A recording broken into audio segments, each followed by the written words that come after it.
I'm Pete alongside Nez and John. Let's do it.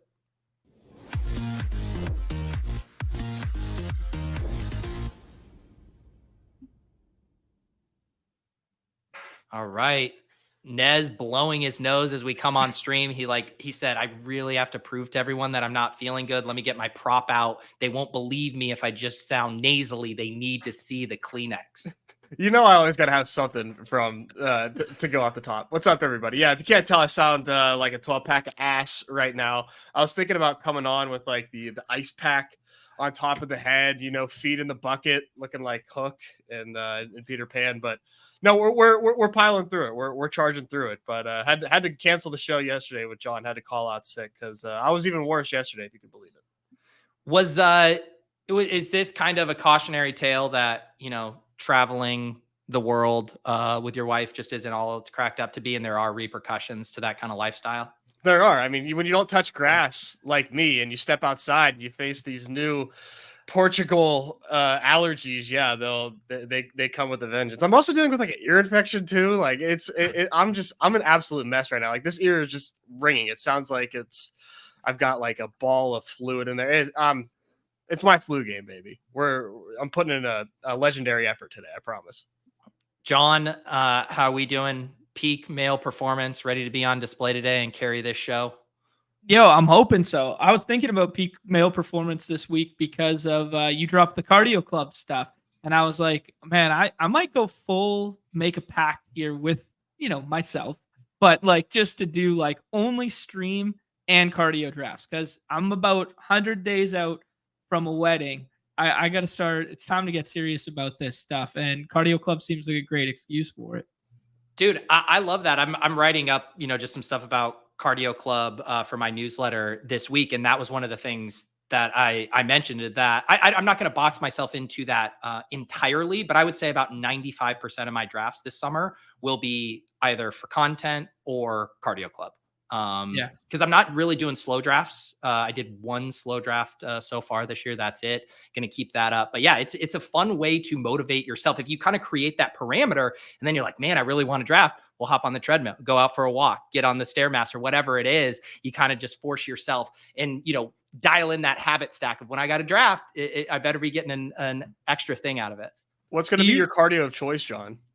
Well, I was just about to ask that is like, you know, I got some real nice flat scenic biking routes around here. That is my cardio of choice. Like right now I'll do that. Then I'll ride it to the gym, hit the gym, ride it back.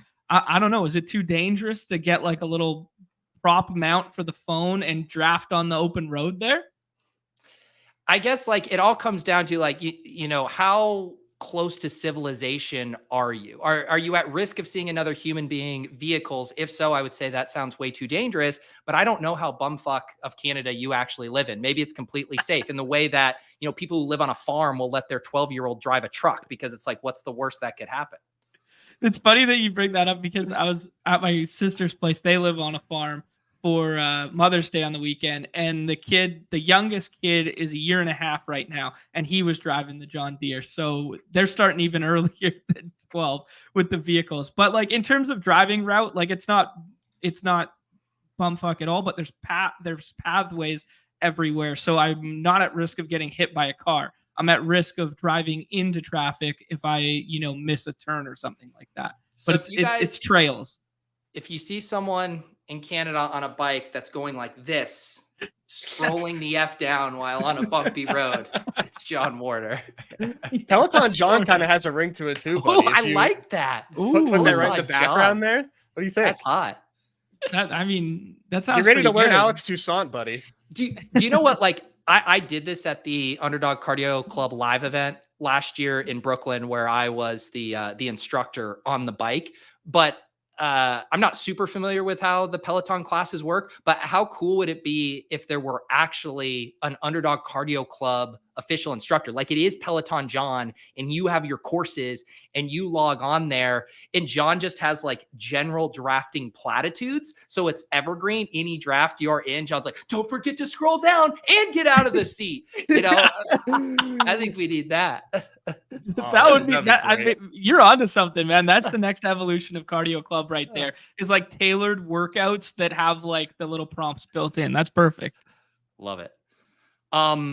All right, this is the ultimate calm before the storm here, with the full schedule getting released tonight. We have a bunch of matchups trickling out. We did a BBM draft on Swolecast just before, and it was like one of those weird things where it's like, yeah, 3 of the players I've drafted have week 17 matchups. Let me see if there's anything there.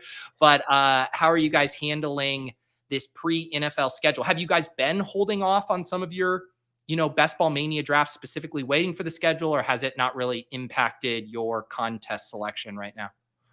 I'm fully correlation pilled. I have 1 BBM or 2 BBMs completed. I like them both. Got like some decent CLV while I could. I have 1 slow draft going, and that's it as far as BBM goes for me. I've been firing off on puppies though, like crazy, which has been fun.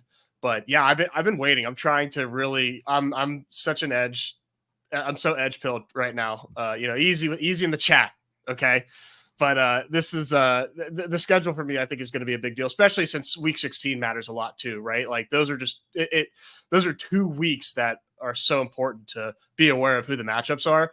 And I'm gonna be doing a lot of like Venn diagram, like mapping, like seeing like who has like a nice like overlap of like, multiple matchups in those 2 weeks. So I've been holding off personally. What about you, John? I've been doing primarily stream ones. I think we're at 10 BBMs now, and the vast majority of them were over the last 2 weeks without Nez. They're doing just like, the stream ones. But yeah, I mean, I'm definitely like correlation. I do think it's a big edge pill, but man, I just love to draft too. So I'm just kind of spacing them out appropriately. I know it's funny too, because I do think if I were not doing content, I think I would have 4 to 5 BBMs like under my belt right now. And I just did my 23rd Best Ball. I saw that, dude. I could not believe how many you had done already. And that's exclusively streamed, pre-record. I did a challenge on the Deposit Kingdom channel, posted that one, or Underdog Cardio Club, done a couple of those even before the official program was announced. So I was like, how the hell did I get to 23 of these already? So yeah, I'm with you. Although I will say, like, just this is my only pure anecdotal stuff. I've already kind of like laid out the case of the benefits. Everyone kind of understands it. But going back, like the past 2 years, my strongest teams have been early drafts, pre-schedule as well. So I don't know, maybe I have a slight affinity for some of those early drafts, but yeah, I'm like John. I just love drafting, and I know there's going to be contests nonstop. So I don't necessarily feel the opportunity cost. Like if anything, I want to weight my post schedule, later drafts to the higher buy-in contest, the smaller field, really make sure that I'm not, throwing as many darts there. Whereas in Best Ball Mania, where it's still going to take me 8 years to get to the finals if I max it every year, like in that one, I'm like less precious about my bullets. That's fair. I mean, I was kind of thinking about it the inverse, where I was like, I'm more precious about my BBM bullets because I think the information of like the later end is so important now, and the correlation plays a bigger factor just given the size of the contest. Whereas I was getting my fix via the time box stuff right now, where it's kind of like I can do a full mini schnauzer or whatever, which I did them primarily slow, and I can keep up with the market. I can keep learning the information, learning the patterns, and then as soon as like we get more information, then I'll spend a bullet here or there on the BBM one. I'm definitely addicted to the bit. I mean, when it comes to scrolling the F down, because like in the puppy now you can kind of scroll and like take some more like wild shots because it's time boxed. So, the information, and not that I have any like scroll the F down targets by any stretch of the imagination, but it just makes it more fun and I don't have to worry about it as much. Whereas in BBM, it really does kind of lend itself, like after Pete did the scroll the F down video, like been thinking about a lot more, like trying to wait, like save more bullets than I ever have before for like post 50% BBM filled. So that way I can like get an idea of who are these late risers that are going to have less than like 75% drafted rates. It's crazy that you say that, Nez, because like we're all in the same wavelength there. Because Hayden comes on the show last week and I was like, how would you allot it? And he's like, true ball knower, knowledge, whatever, been keeping up with all the draft and stuff like this. And he goes, man, it'd be hard for me not to spend 150 in the first week here. And I was like, whoa, that's crazy. And that's coming from like, the other end of the spectrum who's as equally as dialed, right? Yeah. Way more And like going back to the contest, I do agree that the schedule stuff is specifically valuable for BBM. So I certainly get the point of waiting for the schedule, but just in general, if we think about how many contests are going to be available, we haven't even gotten Underdog Part 2 of the summer. That's coming soon. More contests that we don't even know about yet. So we just know there's going to be a million contests to draft, and we're going to want to push that information edge in a lot of spots. So I also know for me personally, like I am not going to have the time. Like I want to max BBM. I will max BBM. And I think to do that, I need to stay at a good clip because I am going to get distracted by a lot of the sweet contests they're going to drop. Like they're going to drop the chow chow or whatever and like a sweet, $50 10 max or whatever. And I'm going to be like, yeah, I want to max that out. So like I got to stay at pace with BBM so I can jump when the other stuff drops. Yeah, that's a pretty good shout. I guess for me, we do so much of the multi-sport stuff that it's kind of like BBM time box, and then we're doing so much of that. But if I was doing less of the baseball and less of the basketball stuff, I think I would have the same approach there, Pete, where it's kind of like hyper focused in these isolated windows. Actually, while you're naming off old contests and stuff, I was just doing a YouTube mini audit of what videos have done well in the past and whatever. And one video that just randomly got traction out of nowhere last week that just had 300 added views from a year and a half ago. I'm like, what the hell is this? And it was the Pitbull video because Nez put Pitbull on the thumbnail.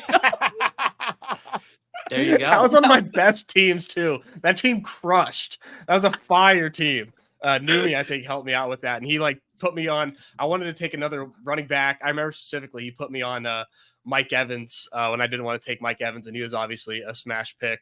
I just want to ask real quick, Pete, you said you weren't going to do any slow BBMs. And I agree. Do you think you'll use this? Are you going to do slow drafts this summer? Or do you not want that burden on you? For the time box contest, for me, those are where I try to do my slows and then save the fast for BBM personally. Yeah, for me, it's two things. One, I just don't want to be a slave to being on the clock. And I'm a big no notifications guy. I know John had a fun talk about that with Leone, and that extends to even Underdog. I do not have notifications for Underdog. So anytime I enter a slow draft, I have to set up calendar reminders, essentially 3 throughout the day to make sure I'm capturing. Then I have to adjust it if the clock is speeding up. I don't personally want to deal with that. And I don't want to be having to going to bed, run down and grab my phone and make a pick. So it's easier for me to eject. That said, I like doing one slow draft, maybe once a month for the higher buy-in. I'll probably do a big dog slow draft at some point. And then you get excited, right? This is my big draft, make a meal of it, really think through every decision. I don't want to do the slow draft hell 100 draft, just quack. I want it to be a fun experience if I'm going to slow draft. Yeah, that's entirely fair there. I'm kind of even feeling that to a lesser extent right now with the 25 of the mini schnauzer. So it's I'll just max this and do the slow draft and get a feel for it. And now I'm like, I should have just done that plane is calling your name. Yeah, the plane's begging for it. I was like, I've spent whatever, what do you think you spend average screen time per draft in a slow, 22 to 25 minutes on an 18 round, because you pull up your team, you get refamiliarized, you might have had a couple star guys. What do you do? And then you think through the decision. I'd say maybe 20 something minutes per team on the slows or whatever. And meanwhile, I'm missing picks on, $7, $7 or $100 daily drafts because I'm stuck in my slows menu for a $3 draft, right? It's just I got to think macro on this right here and push the plane on the slows. Yeah. And I don't know about you guys. I remember when I think my biggest slow draft hell was last year, the big board. And I was at 60 and then decided I wanted to max it as it was starting to fill. So it was in 90 slow drafts. And I was on autopilot to an extreme degree in that you're taking the same players, doing the same constructions, almost to lighten the burden of how much like mental energy it takes every time you hop in a draft to reevaluate the draft board. And so it's just easier to be like, I like this guy, I like this guy. And I do truly like building like a unique portfolio from both a structure standpoint and a player diversification standpoint. And I found out of need, I'm just like, let me just do the same thing. I'll take my same elite tight end here. I'll take the same 0 RB target. And then I'm like, I just drafted the same version of the same team 60 times. Like, what am I even doing? And I think that can kind of like that fatigue can almost like bleed into your fast drafts too, in like a negative way, obviously, where like you're in your slows and it feels like you've taken a guy 20 times, but it was actually just like 5 times. And then you get into a fast and then you're like, oh, I just took this guy a whole bunch and now I don't want to take him. Like it definitely can have, some negative effects and diminishing returns. Yeah. Yeah. It was fun though. Like yesterday on the club, we did our first eliminator draft, and again, not ideal doing that before the NFL schedule. It's like Russian roulette. Yeah. But I did just want to get my toes wet, do something a little different over there so that when the schedule is dropped, then I kind of, at least can take off the training wheels. And that was a fun experience to, completely wrap your head around a format that is like literally the opposite of BBM, where you're trying to advance to the top of a pod versus just not trying to be at the bottom of the pod. And so I love the idea of these games, obviously weekly winners too, where it's like the same game, the same 18 rounds, the same players, and yet it like can literally flip it in your head how you think about it. Yeah, like I was looking at the weekly winner stuff, obviously, because it dropped today and the schedule's coming out later today. And they changed up the format a little bit. I think they kind of went with like a little bit of a hybrid idea this year. I think they really wanted to do like a 4-week sprint style contest. And then they kind of merged it with weekly winners and only made it like 7 weeks and that sort of stuff, which I think is a pretty cool idea, right? Because like, but with a contest like that, it feels like the information edge is like so important that like waiting on those ones feels beneficial because we need like actual players playing, right? Opposed to speculating on like Blake Corum might be the guy you need because Kyron goes down or he wins the job for week 15 through 17. So I think it's really the backloading those ones made a lot of sense to me. But what do you guys think? Just like macro in terms of like drafting those 3 different contests. I think for weekly winners, like especially when it's 1 through 7, bye weeks are obviously very important, right? I mean, it's not the end of the world if you take a guy that has a bye week in the first 7 weeks, but they clearly become a tiebreaker if you are on the clock and there's a guy that has a bye week post week 7. Like I'm gonna opt for that guy. And then same for the eliminators as well. I mean, it's even bye weeks even more important in weekly eliminators in the eliminator, obviously. The weekly winner format I saw it came out. I like that it's only 7 weeks. I will say, like I think that's a plus. I haven't looked too deep into like the payout structure or anything like that. I just know that it's 10K to first, and I'm going to go back to my single QB drafts. Let's go, baby. For certain, man. They took away the Taysom Hill, though, man. They took away the Taysom Hill from us. That's a bummer. I'm ashamed you can't take him 30 picks ahead of ADP again. But what's the acronym everyone is saying? Plus EV players and small sample size contests or something. That's how I feel when it comes to. Wait, have I missed a hyper niche best ball reference? What is this? I'm not. I thought I saw someone say this. Maybe it was like in Discord, and I just like really took to it. Plus EV players and small sample size environments or something like that. Okay. But that's even mean? What's a plus EV player? We're smart. We're good. Look at us. We're doing content. Clearly, we're good at these games. But yet, I haven't made a finals, and it's because it's only 3 slates, John. Many are saying it's only been five slates, so that's why I haven't made a final. So I'm going back to the single QB. Yeah, I think the weekly winners thing is interesting in that. One of the downsides last year, it was almost like a blessing and a curse in that there were so many ways to attack it, but it almost like paralyzed you with how many directions you could go. Like now hyper focusing it on 7 weeks, like you can do more like I am going to do some like most overlapping dome games in like 5, 6, and 7 or whatever. Like you can get hyper granular and I think maybe get rewarded a little bit more in the same way we can get rewarded by being hyper granular on 16 and 17 in Best Ball Mania. So I think that's fun. I think ultimately, what I still am looking forward to the most and hope it's coming with weekly winners is similar to the format last year, but just a higher stakes buy-in. So the sweat is easier to realize where you're competing against not just such a large pool of players, and that like you do a couple $100 weekly winners teams, and then you get some like real sweats each week. Yeah, that's a cool idea. Just in terms of like, you mean still do it kind of just the 7 weeks? I think the 7 weeks is a good adjustment, just for the record, just because we know so much more about the first 7 weeks than we know about the last 7 weeks, and catering that style contest to this payout structure makes sense comparative to what they do with BBM. Do we agree on that? Yeah, I think one thing that they're gonna have like trouble with is like how big can they make an 8 through 14 or whatever, like a second half weekly winners if they do that, because dailies are so much of my attention. Like, I'll be perfectly honest, if they do another weekly winners in mid-season, I'm not going to draft it that much. I barely do the resurrections, to be honest, just because I'm such a daily bro, especially if, we can assume another dog bowl coming up. I mean, that just is like a bankroll magnet. So I think where a lot of my attention will be. As the platform grows, as the player pool grows, you'll kind of segregate, right? Like, you will find who are the daily guys in season and who are the only resurrection guys in season. Like, I think about a guy like Herzig, who plays a lot of best ball and that sort of thing, but he doesn't play a ton of the dailies other than the dog bowl, right? So you kind of get this like divide within your own platform, but as the platform grows with total players, that divide is fine because they'll be able to fill both. Maybe it doesn't directly apply to you or I, Nez, but it'll definitely apply to somebody, right? The other chicken or the egg element to it is like, and the reason why I think resurrections have a hard time taking off, partly the dynamic Nez described, but also because there isn't a ton of content on it.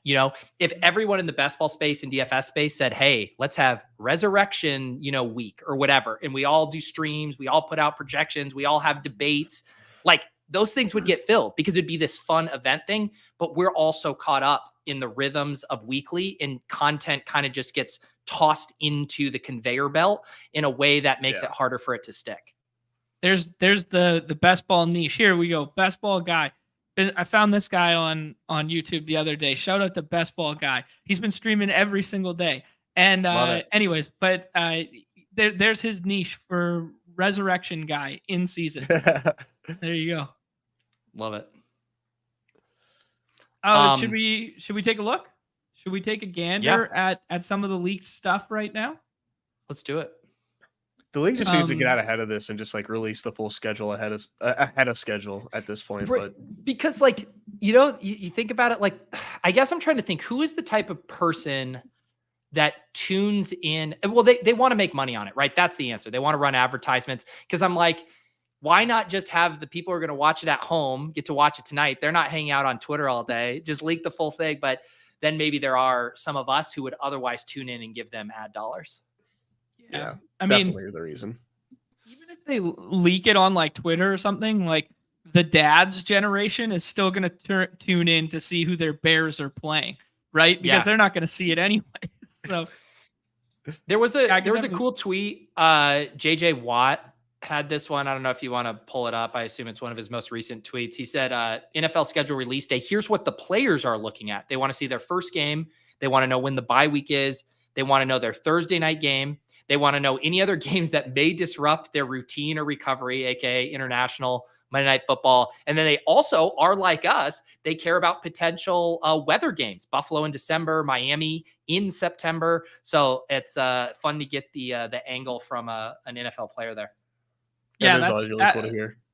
Yeah, that's cool too. And then the other one is from like a fandom perspective in like purchasing tickets, where it's like, oh shit, we got a home game in Cleveland in week 16. Like, yep, I got to sell those tickets right now, even if it's a good matchup kind of deal. If you're like a season ticket holder. Yeah. Our guy Winky, NBA expert turned NFL week 17 matchups bro, here has these ones circled here. I was looking for the week 16 ones, but I guess we'll deal with the week 17 ones first. I saw a little bit of your guys' show earlier there, Davis, saying that like Lions Niners kind of feels like one that's going to jump off the page to people there. The one that really jumped and got my attention was Ravens Texans, just in terms of like the not also for game conditions, but also in terms of like how easily it correlates and stacks right now. Because you think about people who have been building from the 101, you get that CMC, you get that, two Texans wide receivers, and then in the fourth and the fifth, people would take that Lamar skinny stack, right? And they've accidentally ended up with this one. That was the one that jumped out to me. What about you guys? The one thing that I've seen, just because, I'm a Steelers fan, is obviously Steelers get the Chiefs. We've got that confirmed for Christmas Day. Supposedly, the Steelers that'll be their third game in 10 days in that when they play that game. So supposedly, they are playing the Eagles on the 15th, the Ravens on the 21st, and then 4 days later, play the Chiefs Christmas Day. This is per Steeler Nation. They have a gold check on Twitter, folks. So, before you come at the source, respect the fact that they paid for that gold check on Elon's lovely website. So if that's true, I think you just like hammer Chiefs just because the Steelers are going to be so beaten down. Not only are those good matchups, but that many games in a short period of time sounds awful, but we're still waiting to see if that's true. Some snap takes looking at the week 17 matchups we know so far. One weird thing, Raiders Saints, the only dome game that I'm seeing here in the early release, which is, you would think proportionally there would be maybe one other one in there. So hopefully that's going to come. Oh yeah, thank you. Texans, Ravens at Texans. Okay, so we got two in there. Some other fun wrinkles, Panthers at Bucks. That is a rematch of the BBM3 week 17 matchup when Pat had the Brady, Godwin, and DJ Moore bring back when he was on Carolina. So that's fun. Raiders at Saints, the dome game plus the Derek Carr revenge game.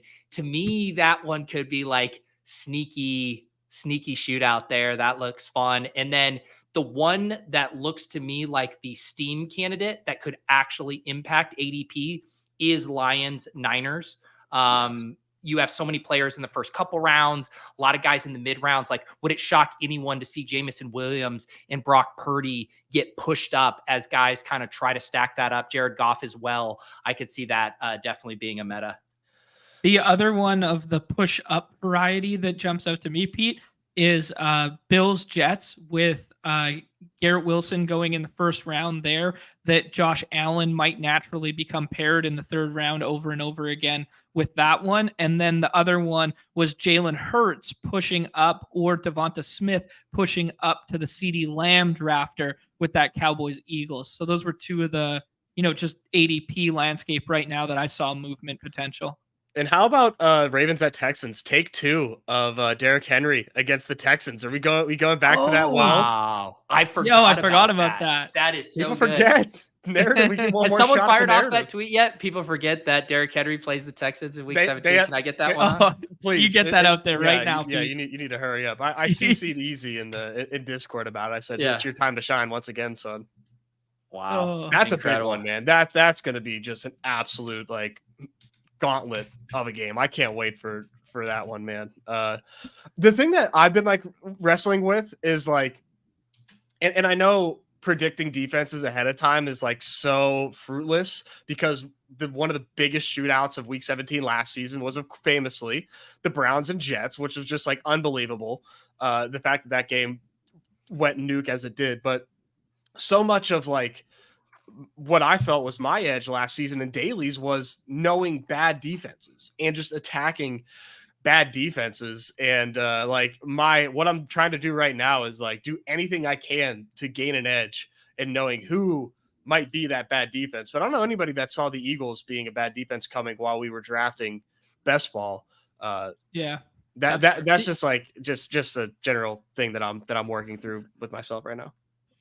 Yeah. And I think what the way I'm kind of thinking about it, and I definitely am going to make a kind of schedule video, but we get so caught up in the individual matchups, even trying to map on, how good is a defense is going to be. We know defense already is like the least sticky unit year over year. It's really hard to predict that. Hard to predict injuries in the secondary as well. Some of these defenses that, if the Niners secondary was trashed by the end of the year because they had a few injuries, like that shouldn't shock anyone there. So the way I kind of want to think about it is I want to be like matchup agnostic in a given week. And it's like, you know what? It's the Cleveland Jets thing from last year, right? If you take Amari, well, guess what? You now want that game to blow up. And if it blows up, other pieces from that game environment likely will. However, where I do think the schedule stuff can be fun is if you want to zoom out a little bit and say, who has the best schedule through the fantasy playoffs, right? Like last year, I think it was the Colts, who I want to say had 3 straight dome games. If you want to apply a little added weight to that 3-week block, as opposed to just this individual week, which we know is so hard. That's kind of where I'm at, of like, I'm correlation agnostic in a given week, but I don't mind using the schedule like in a little bit bigger window. Oh, that's pretty sharp. I like that thought process a lot. Who do you think is like the best division right now to like attack? Like last season, I was all over NFC North, and I really wanted those NFC North matchups because I didn't think, the Vikings defense was better than I thought, but was really into all those teams. Is it the AFC East right now with just how many like awesome offenses exist in that division and just hoping that they push the pace? I think Paid is saying in the chat here, and a couple people have dropped it in the chat here, that we might get Green Bay at Minnesota as well as a 17. NFC North again, yeah. And then I might just go back NFC North again. If that's true, it'd be hard to kind of ignore that. I also think NFC West is going to be sneaky. You got like better weather. You get 2 dome games. I don't love the fact that Seattle goes to the Bears, which is kind of like a slop fest of a field, and B, could be a bad weather game. So it kind of nerfs a little bit of that. But if we end up getting, someone alluded in the chat as a potential one, Chargers, Arizona, like that seems like a fun game. And then you couple in the fact that you have the Rams in a dome, most likely as well for that week. I don't know. I love how people say like I'm hearing, as if everyone has their like own boots on the ground sources. I love it. The NFL office. Yeah, I'm hearing from some of my sources at this one. It's like, oh, you saw the same random ass tweet that everyone else did. It's great. It's great. It's great prose. I welcome it and encourage it. Oh dang it! I was sorry. I had a thing to say and I totally blanked on it. I'll come back to it. Sorry. I will say the if we do get that Packers Vikings, like we know how reactive people are to what happened, the previous year. Like, I like talking about Freed's light up, which famously had a Green Bay, Minnesota week 17 stack on it. I mean, that seems like something people will be like, let me capture that same lightning in a bottle again and load up on that. He did say he was targeting that, right? That was like a big part of his, he did that a lot, he said, right? And both of those offenses, like when you think about it ADP wise, I know this because I just did this challenge video where I was having to onslaught an offense, and the Packers were like manna from the heavens because there's so many late players that you can stack up at different points. Like you didn't ever have to reach crazy. The Vikings obviously have some more high end talent, but it's still kind of evenly distributed out through the draft. Like being able to stack up that game is fairly easy. I could see that getting steamed up. I could, in that exact same vein, Pete, like in terms of like one team has the late pieces and there's different ways and wrinkles to get after it. I think Falcons Commanders could be that as well. The fact that it's outdoors might scare some people, but just the fact that you can get like 2 Falcons in your first like 5 picks like that, and then you can take like Jaden Daniels and then some really easy single skinny stack back stacks. That feels like a game that's going to be really easy to piece together late that will catch a little bit of steam. Yeah, that's a fun one for sure. It kind of feels like the Commanders Niners game last year, where it's like you want the Commanders to kind of get the lead. Jaden Daniels is doing his thing, and then Kirk just has to drop back and chuck it 50 times that game. Yeah. Kirk Cousins revenge game. There you go. Yep. Oh, that's beautiful. Did you guys see the Kirk Cousins tweet yesterday? I heard they like asked him about what happened on draft night. And he's like, yeah, they called me. And I was like, cool, you're drafting a quarterback. And that was like the essence of the quote, or did I miss a piece of it? No, that was one portion of it. The other one, he was talking about how he raises his kids on the Barstool podcast there. And he was talking about, like, I don't care if they're winners, if they're good at this, good at that. Like, they don't have to be good at sports. They don't have to be good at school. All they have to do is be gritty. Like, that's all I care is how gritty my kids are. And like, I was like, this is my guy now. This is through and through my guy. He just wanted to raise like tough kids.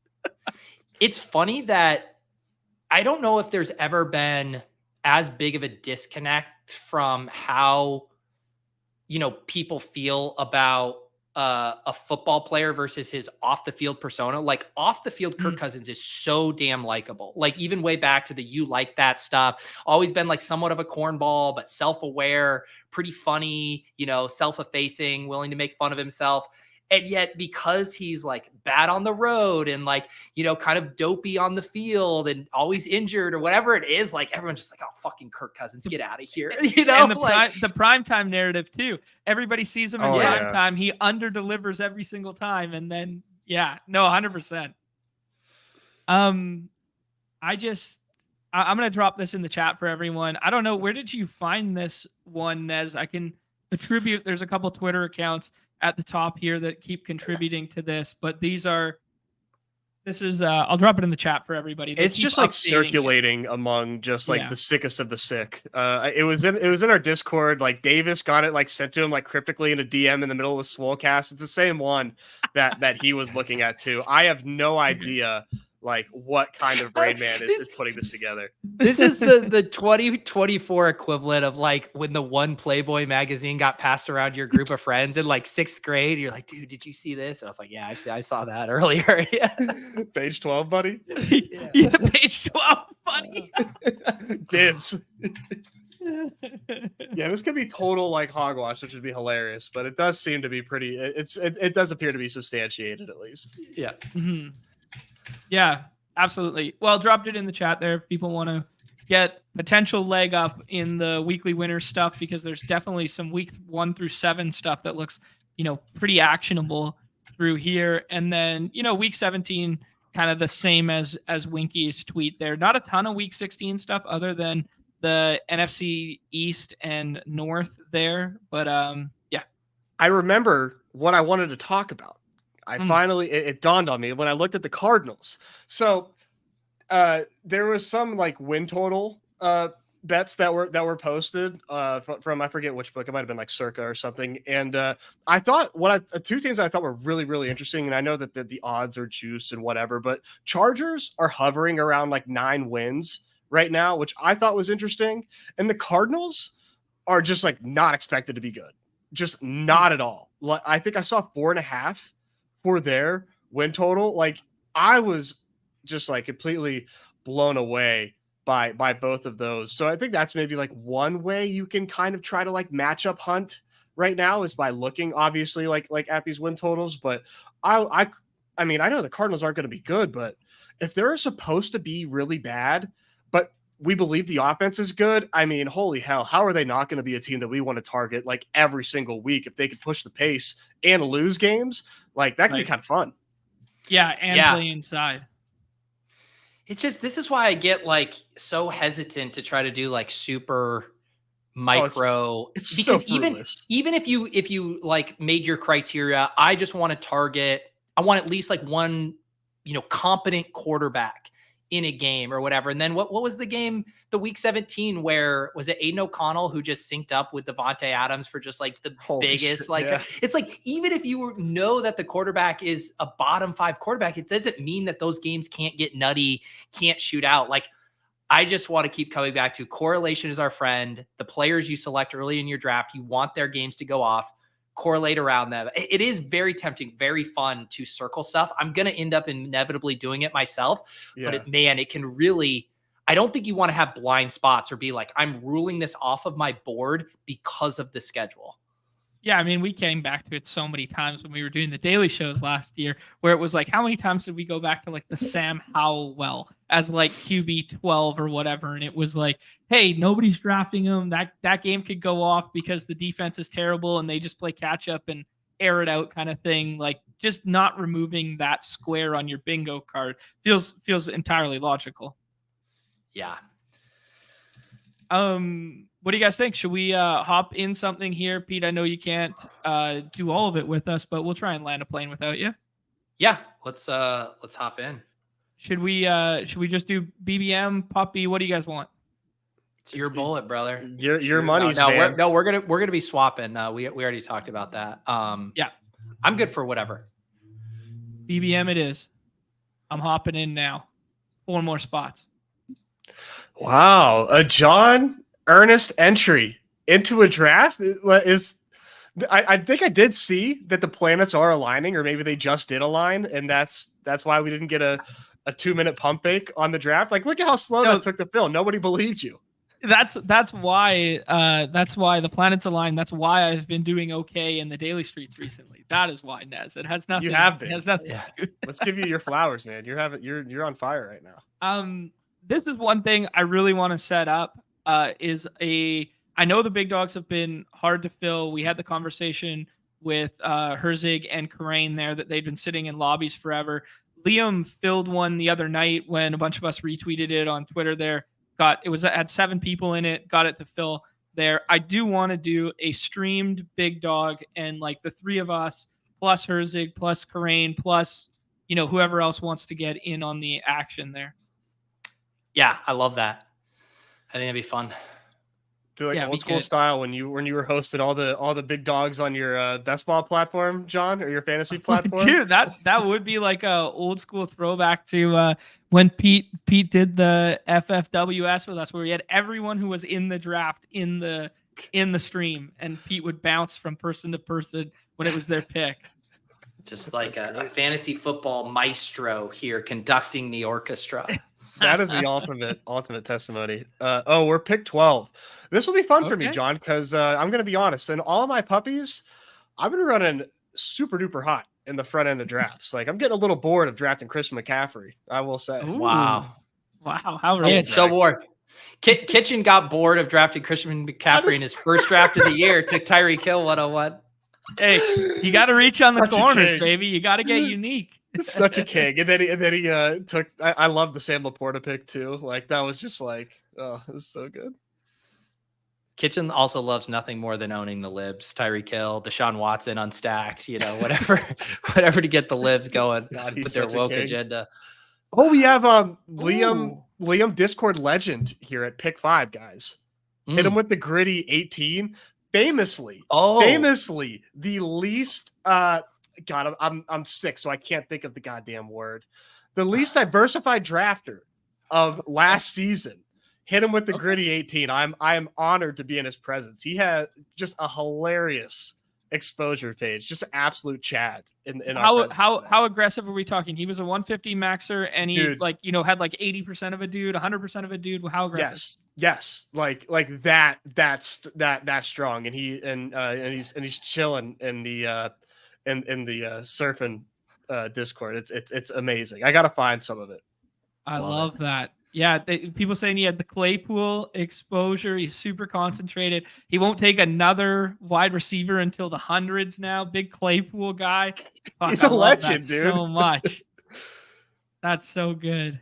Another one I want to shout out here. George saying he took first in the Turn Tuesday yesterday and shouting out the paywall stream. So, I mean, we got 170 of us hanging out right now. Hit that like, that subscribe, and consider becoming a member. Might find yourself to a Turn Tuesday 5K win. Also, speaking of, if you guys are YouTube members, we just got something set up in the Discord too. So your badge will now display. I could talk second about it after we make these picks here, though. Yeah, I'm trying to think through if there's any correlation patterns now. I've been Drake London pilled by the sharp people in the community. What do you guys like? Garrett Wilson, Josh Allen, buddy, lock it up. I do like Garrett Wilson, and then I literally don't care who the second one is. Yeah, okay. You can do a little scrolling if you get bored at this turn. But bored before the schedule is even released. Yeah. But, do you want to do Drake London? I feel like that's like your stand. I love Drake London. So this is what better way to get exposure to him than on somebody else's team. And the Kirk Cousins instilling grit in his family, also going to instill it on the team there. Yeah. I mean, there's no reason not to just ape Drake London now. And Drake London has a great QB too. If anything happens to Kirk, true. So we're so insured for moral support too. Great teammate. Yeah, I like Garrett Wilson a lot. I think you can make the argument that he should go ahead of Puka. And certainly AJ Brown, I think you can make that argument. So anytime I wake up with him in the 12th spot, I feel pretty excited to grab him. Yeah, I'm gonna be honest, man. This Niners Lions Week 17 matchup has me even frothier for Deebo Samuel. I've been pretty bullish on Deebo. Like, he's my 1-2 turn pick right now. I mean, maybe I'm just like getting you and Davis both, man. But dude, Deebo against the Lions has me just foaming at the mouth. I was talking about this on Swolecast that it's going to be kind of tricky as far as if people want to try to do, hey, what is this year's Amon-Ra, CeeDee Lamb? Well, what if it's Amon-Ra again? But you don't have the convenience of it being a double tap at the turn. And as we saw here, Deebo and Ayuk go before the Amon-Ra drafter selected him. So if you reach for Amon-Ra trying to start to dial that up, those two guys might not even come back to you. So it's actually, you're going to have to hope it's the drafts where Amon-Ra slips, to 7, 8, 9. And then hopefully you can catch one of those Niners guys before they come off the board. Yeah, and I think your best bet is Gibbs with that game. True. Probably. Yeah, you could do the Gibbs one. It's going to be there. The Gibbs one could turn into what the CeeDee Lamb one was last year for sure, right? You just have to do the Gibbs first. I think you're right, because the inverse of it last year that people weren't doing, although the Galbrainers were, is doing the Pollard and Amon-Ra, where you were reaching 10 picks to get that because his ADP was on the opposite side of the board. So the other version of that this year could be Samuel plus Ayuk at the 12-13. Like that could be one of the Galbrain ways to attack that game. No Lions piece. And then Laporta comes back the other side, or Laporta pushed up to the McCaffrey side. I think this cements Laporta at the 2-3 turn, damn near. Interesting. Yeah, that's what happened Kitchen did it. So let's take it with a grain of salt. And he did have CFC. So Kitchen could have had the CFC Laporta. He could have had the first CFC Laporta. I just realized that. I was like, oh yeah, Kitchen did that. Oh no, he took Tyreek 101 and then Laporta at the 2-3 turn. Yeah. I found a tweet, by the way, from Liam himself highlighting hit him with the Gritty's steadfastness in BBM4. He said a list someone posted the highest amount of times a user drafted in BBM4, and he had 134 shares of Trey Lance, 133 shares of Chase Claypool, and 123 shares of Alec Pierce. What a legend. What a legend. When do you think the reality of those picks sets in? Is it like week 10, you're still holding on? Week 14, you're like, the playoffs are all that matter? Yeah, you're going spin zone mid-season. No, Gardner Minshew's an upgrade at quarterback. Alec Pierce is going to be fine. This dude has a Dak Prescott voodoo doll that he's just hammering. He was probably thrilled when he made it to Dallas. Like, yes, like, here we go. Yeah. Here we go. They're clearly going to have some packages for him in the red zone. Oh, man. Well, we did it, guys. We successfully fudded, or I don't know, I guess I'm using the royal we. I don't remember where you guys were at, but successfully fudded Kyren Williams into being a regular round 3 pick. Kind of shocking to me personally, but given the landscape, I'm not surprised. We'll see what happens. Like, everybody's kind of talking about the casual bump, which I think is like a really sharp point. Like, when you get these people that don't think about fantasy football until August and they come in and they're like shocked at some of these prices, like, will they pull Kyren back up? He seems like somebody that if he's going to stay in the 3rd round, this might be like the time to get him, because I mean, like, I guess I don't really understand the Kyren FUD, just because like we didn't even like Blake Corum before the NFL draft. And now he's there and we're like, people liked Blake Corum because they thought he was going to be on the Chargers. Exactly. That was it. They thought for sure Harbaugh was going to take his guy. What do you guys like? I mean, I love Cooper Kupp, but I honestly, like, I'm kind of like ADP Slappy right here, and I would just take those top two, but I can be convinced otherwise. I do like Jacobs. I think one of these top three. Jacobs has been. Let's do Cup, and then let's talk about because Jacobs is falling. Jacobs has been falling like a good bit. Okay. Turn you guys into full zero RB, bro. I do love Zay and T. Sean has been kind of pushing those guys. He has them as like mid third round values, so those guys always kind of stand out to me. But I'm fine with playing the Jacobs fall here if you want. We can go with Sean with the Zay, or we can go with Hayden with the Jacobs. Who do you guys like? Zay without Lamar just does not feel. I don't know why. Like I can't take a Lamar pass catcher without Lamar. Okay. That's probably that's 100% a leak in my game, but it just feels, it just doesn't feel good. Like if Zay's going off in the finals, like how it just feels like you're gonna need Lamar. Well, here I kind of hear you, and I would certainly feel that way about like guys like Bateman and Devontae Walker and whatever. But Zay had that super low ADOT. Even that, what was it, the week against the Chargers, he scored on an end around rush from like 40 yards out. Like if you do give him some like Debo-esque type workloads, like he is actually the type of guy that could get there in non-Lamar ways, Yeah. Chat's mentioning Andrews, and I agree. Andrews would be like if I'm ranking like naked Lamar pieces, like I would rather have Andrews than Zay, and I'm assuming most people would agree with that. But yeah, no, Zay's probably an outlier, and it's most likely a leak.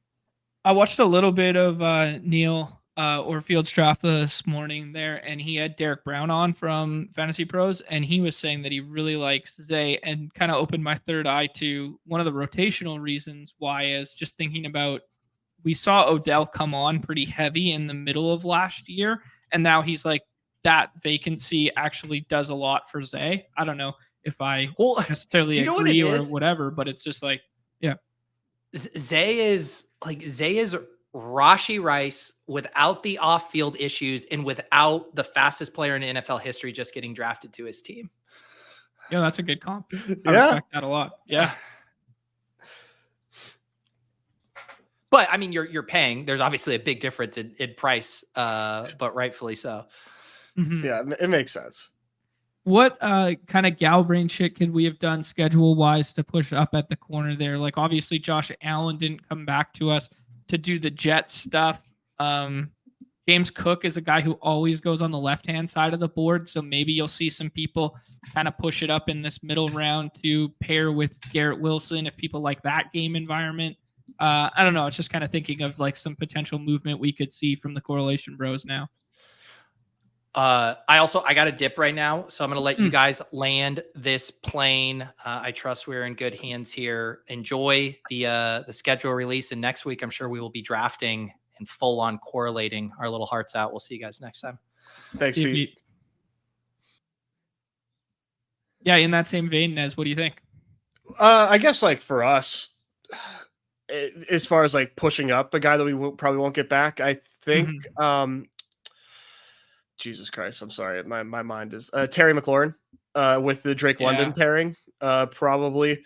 I mean, that's going to be fun, man. I mean, I think personally, like, I mean, not a lot of stats to back this up, but I think that the Falcons defense will probably be improved this season. Yeah. But that game should be fun, right? Like we think the Falcons offense will be good. Jaden Daniels is going to be electric, really, no matter what. And that game, I think, has a good chance of being awesome, despite being at FedEx Field. If you want a rushing quarterback to go against a specific type of defense, it would probably be the one that hasn't contained a rushing quarterback and got a sack in like 2 years. Yeah, well, that's the thing. Do you want Jaden Daniels to face pressure so he has to run?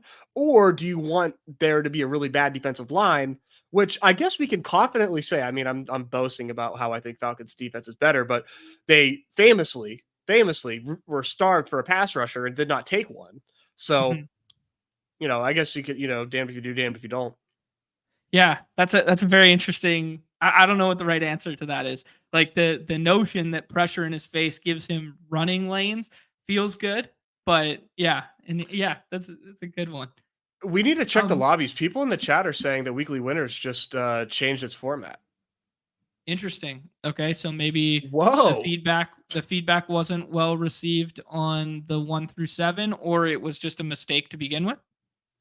No, I think they just like, changed course based on, on feedback that they received. 1.7 mil total, 20K a week. Wow. Okay. Let's see what percentage of people get paid. So top 4,000 gets paid. Only 9% rake comparative to the 11.32. Dope. $7 for fourth place onward, so not a full buy-in back like the 70 cents on the dollar back for min cash.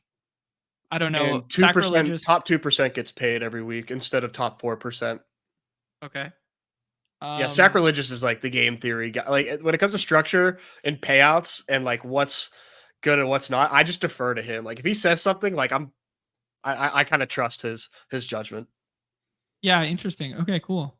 Yeah, I'd like to, if Zach's hanging out or is in our Discord right now, I'd like to hear some further thoughts on that, because obviously when we're on the show, we don't have time to, run the math, and probably couldn't do it as good as he can anyways. So just very interesting. Yeah, So probably for the best. Andrew's saying they basically just expanded 1 through 7 to 1 through 17. Correct. Okay. So the payout structure will be similar. We're back up on the clock here. We got 3 wide receivers so far. Joe Mixon. We could do an Atlanta thing and get Kyle Pitts alongside London. What do you like? I do like Jaden Reed and Marquise Brown or Pitts. Oh my God. Those are the 2 guys I wouldn't draft right here. No? So funny. Well, no. You're part of the team. You can make the selection. Who do you want? Who did you prefer? Sorry, I was like kind of like looking at those 2, and I'd take Mixon here. I think Mixon is just like flat out underpriced, but okay, I'm good with whatever. No, I can jive with Mixon. Okay. Tell me Damian Pierce couldn't outbeat, Devin Singletary, and now Joe Mixon's there and they just paid him a shit ton of money and the team's good. Mm-hmm. And like one of the highest expected fantasy point guys, for multiple years now. Can we finally Which clearly means that he's just bad, but yeah, can we finally capitalize on these expected points? I mean, I just don't understand why people don't like Marquise Brown. I just do not get it at all. He is going to, like, what he is one of the best wide receivers Patrick Mahomes has had in like the last 2 seasons. And we just like don't care. Like, I just don't understand. Like, obviously he's not a superstar, but what he is what I just said. And we've got the Rashee Rice problems. Yeah, Xavier Worthy's there and he's super fast. How much will that translate into fantasy points? Mm-hmm. I'm going to be clicking Marquise Brown a ton. Marquise Brown had a really good year last year, and they funneled a lot of targets his way before he got hurt. He was getting like those 10 target games routinely before he got hurt, and he did play well. He was hurt for basically week 8 onward, and he had that Q tag beside his name in the daily streets there, but he was having like a pretty solid year, and that was without Kyler for the majority of it. Yeah, and like Marquise Brown versus Calvin Ridley, I think is like a very fair, like I think Calvin Ridley's the better wide receiver, but wow, could that just be just a disaster of an offense and just an environment in general. Marquise Brown in this Chiefs offense is obviously like fantastic. I just kind of struggle to see the hate here. It just doesn't quite resonate with me. Like Ladd McConkey goes 5 picks after. Right. Yeah. Come on, man. Yeah, that's fair. And they could be a very run heavy team. He could be small. He could be whatever. Yeah. Unproven. They could have just drafted small Quentin Johnston. Right. Yeah. No. Yeah. That's a fair point. Yeah. Very interesting. The Chargers stuff, man. Let me put on my like dunce cap for the Chargers. Like one time. Your always hat. My always hat. Like, people are going to start pushing up. Like, they're going to start pushing up DJ Chark at the back end of boards for some stack potential. They're going to start pushing up Will Dissly a little bit for some stacking potential, just because of what you're saying. The win totals, we're going to get a game if they end up playing the Cardinals in week 17. Maybe the price of Charger stacks goes up a little bit. Is it too Galbrain to just be like, yo, we have the best wide receiver in the history of football and his son is on the team? And we just like throw out all of the data on him. We throw out everything and we just go, Jerry Rice's son is on a wide receiver needy team and he's available in the 18th round every single time with a quarterback who we were drafting in the top 4 rounds the year prior to this. Maybe let's just stack them a little bit. Counterpoint, what if he's Marcus Jordan? I mean, that's what people are projecting him to be right now, is projecting him to be Marcus Jordan. That's a pretty funny one. I think you're right about that, man. One of the more fun scroll down options at this point in draft season is 100% the Chargers wide receiver room. Like, we see Joshua Palmer, who we respect and adore, become very serviceable and very usable. Oh, why did that not? Oh, okay. There's a space after that. Like, there's options here, and we love Justin Herbert, and the projections say that this team is going to hover around 500, and I wonder how much of that is because like the Raiders and Broncos are in the division.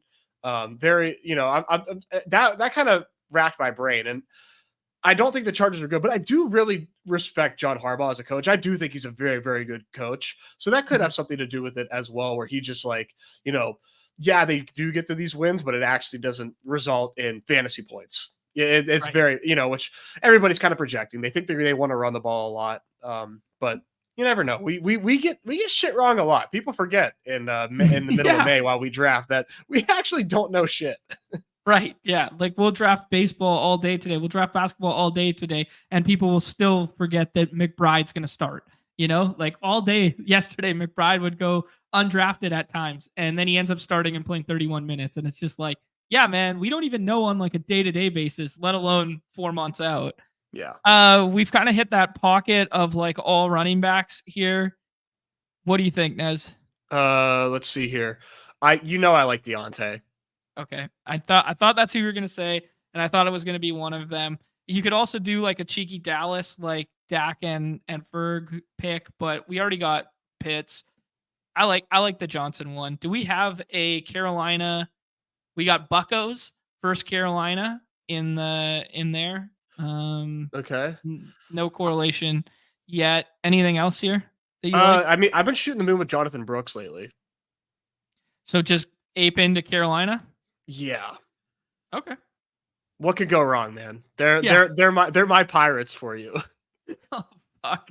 Here we go again. Brian Hayes, here we go. 1 home run and an IL stint.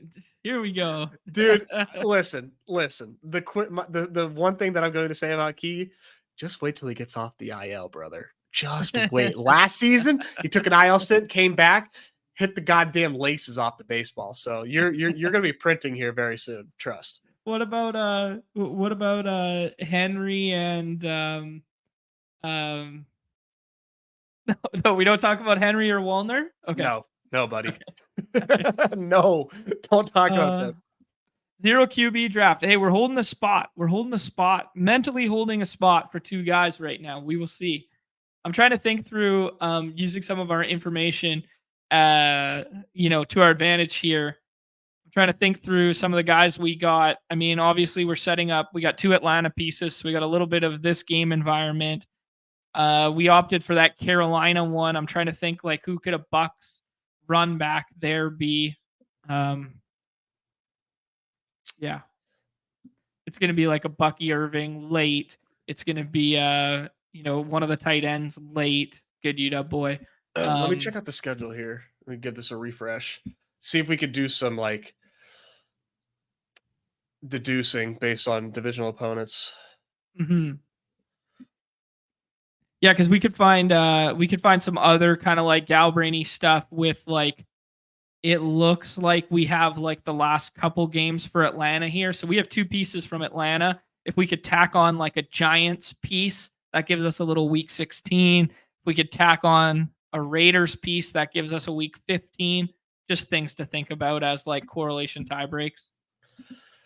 Yeah, so we're waiting. So we're waiting on Chargers, Cardinals, Yeah, there's a lot that we're still waiting on, but Oh yeah. interesting. By their count, we got 68% of this, or 63.8% of the schedule now. So that the NFC West or the NFC South is almost like, so they played the AFC West, it looks like. Yes. Yeah. Okay. Yeah. I wonder why the Chargers are so airtight. They probably have you know why? I'll tell you why.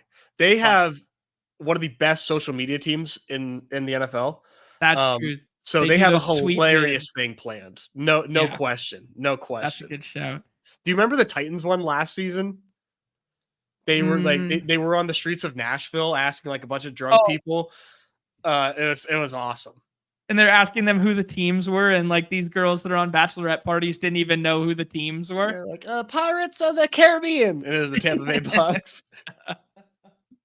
Dude, one of Nikki's like favorite flexes, like when I'm watching a game in the other room or whatever, and she walks by, is like just naming the two teams that are like playing. And I'm like, wow, like way to go. Anytime like Bria will name like a pirate, I immediately like want to propose all over again. GA suggesting that the video was fire last year as well. They did kind of like an anime themed one last year or the year before, right? That was the Chargers one. I think that was like 2 years ago. I thought 2 years ago. Okay, maybe it was last year, but that one was amazing. Like it was incredibly well, like so much effort put into that. It was awesome. Let's start thinking about the board here, Nez. Jaden Daniels goes there, so we lose one of the quarterback, kind of like backstack options off of the Atlanta stuff. Yeah. We've set up some Carolina stuff. Started thinking about some Bucks potentially. Kind of feels like a Kirk Cousins team, but yeah. Kirk Cousins would definitely be good on this team, but I wonder how much we can push him. It seems like pocket passers are falling quite a bit right now if you don't have the premium pass catcher, but gonna have to keep an eye out on the Kyle Pitts drafter, I guess. Okay. That's Are us. you Sorry, I did not realize that we double tapped Atlanta there. Holy shit! We got to keep our eyes up for the Kyle Pitts chapter. Yep, we are them. Yeah, we do. We are our own worst enemy here, John. I am my own worst enemy. I was going to suggest, Nez, here that we have. I was hoping that Eckler and Brian Robinson would fall back to us, and neither come back to us, because that would have been some nice correlation for the Atlanta stuff. Double sniped there. What do you like? Courtland Sutton represents a decent wide receiver here in a pocket of just like, we hope, Okay.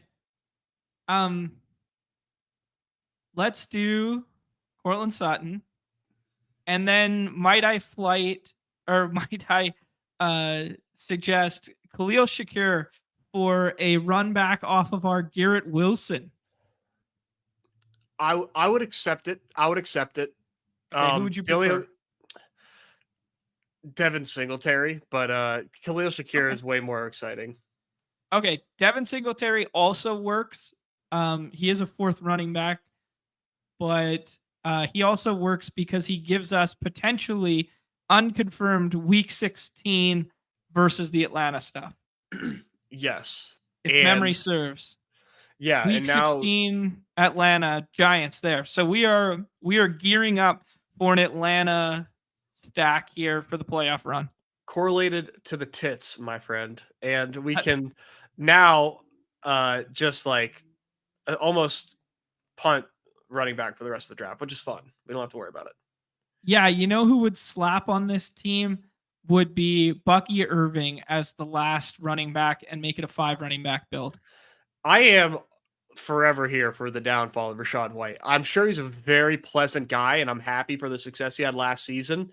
I just can't get over the fact that the fade was sharp, but he got home because he touched the ball a million bajillion times. Okay. I respect it. Yeah, we're chat's popping off right now. Uncorrelated to a snipe. Maybe he backstacks it with Malik Washington and Jonnu Smith. We'll leave him the out there. Copy paste dates. What an appropriate name for today. It the is Vegas right? Week 16 Vegas correlation. We should have taken Brock Bowers there. What are your thoughts on the Bowers? Seems like a very polarizing player, right? As far as his price goes, are you buying it? Do you think that we should be taking him, like, just based on the fact that he's a top 12 pick or whatever, and the talent is supposedly there? I mean, there's so many things working against him right now. Both his landing spot, his size that people talk about, the fact that tight ends historically are slow to develop, the fact that Michael Mayer's there as well. Like, there's so many reasons not to. But if he falls to like that 11, 12 round range, like, you're going to have to take some swings because you don't want to get caught with your pants completely down. But the difference in my mind between like him and Laporta and stuff like that last year is we're already pretending he's this year's Laporta, right? With his ADP price. There was a window of time where Laporta's price was so palatable that it was like, yeah, ape in on the prospect pedigree, right? I don't know. It's pretty expensive for a guy who's going to be tethered to AOC and tethered to AOC and Minshew there. Yeah, that's not that doesn't excite me. It worries me, obviously. Bones with a reminder that for our audio listeners, we should probably just give this a quick recap. Okay, absolutely. We can give it a quick recap here. We got 4 running backs, 5 wide receivers, and 1 tight end through the first 10 rounds. Josh Jacobs, hat tip to Hayden. Joe Mixon, who is still underpriced, Jonathan Brooks, Devin Singletary, Garrett Wilson, Drake London, Cooper Kupp, Deontay Johnson, Cortland Sutton, Kyle Pitts. This is some very Nez guys in here and some very John guys in here. This is perfect. This is the perfect marriage.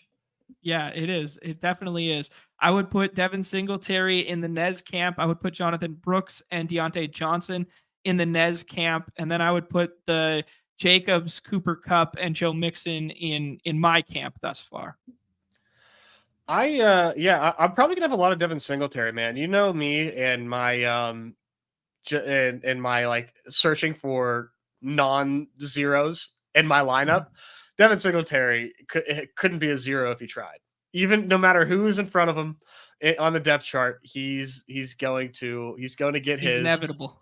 He is inevitable. And he just like no one ever respects him. And all he does is just like come out and like outperform. So yeah. We're running backs at that.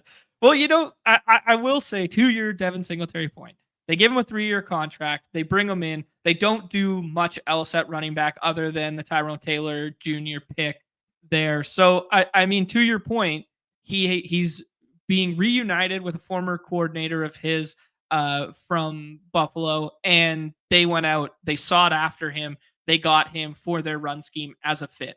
Those things play very well into your hands in terms of early volume, at least. Yeah, what you said.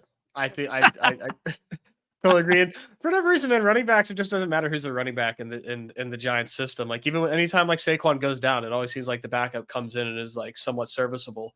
Singletari's fine, man. It's the 10th round, and now we can really not have to worry about running backs.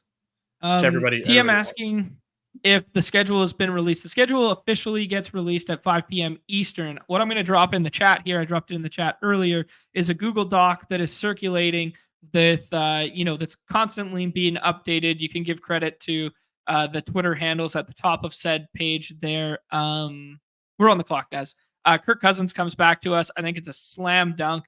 And then I was going to say, when we were talking about the Raiders stuff, that I like Jacoby Myers' price tag a lot more than I like Brock Bowers right now. But if you want to go in a different direction, Jahan Dotson gives us some week 17 run back. Vegas is week 16. I would say one of those two, unless you have another one. No, I like Jacoby Myers. I don't know where the correlation is there with Vegas. Like, maybe I'm missing something. Is it in week 15? Okay, it's the first round of playoffs is where it correlates. Yeah, it's a week 15 correlation with our Atlanta stack right now. Gotcha. Okay. Yeah, no, I like Myers. Our good friend Hilo on Twitter like put out a little like thought process of just like thinking through the Jacoby Myers price and how they don't have a stronger on like Zamir White is their RB1. They were one of 6 teams that didn't draft a wide receiver. They did draft Brock Bowers, but I mean, still it fits the narrative. And they got an upgrade at quarterback with Minshew. You know why? And nobody wants Jacoby Myers, and we got him at a 12 pick discount. That's amazing. Yeah, I mean, just a good professional wide receiver. I mean, I would say he had multiple 2 touchdown games last year too, with the spike week potential of him. Those games were with AOC, not Minshew, obviously. But yeah, I would just add into that like the way we liked Joshua Palmer last year, for the reason that we thought he was a professional wide receiver who would always be on the field in 3 wide receiver sets and stuff like that. Jacoby Myers, professional wide receiver, going to be on the field in 2 wide receiver sets almost exclusively. He's good at the game, dude. He's just good. And kind of has an upgraded QB. So yeah, he fits this team perfectly because we just like, you know, a little bit of ceiling and floor, but I think what he most represents is just like points that you can bank on. And we definitely could use some of that based on like the way that our team is right now, you know, like he's just an incredible value. Like it just makes a lot of sense, I think. Nez, get ready to learn 12th round Ben Sinnott. Oh my goodness. We can't be serious. I mean, you want to talk about the rookie tight end narrative. This guy didn't even play tight end. It's getting wild out here. This is crazy, man.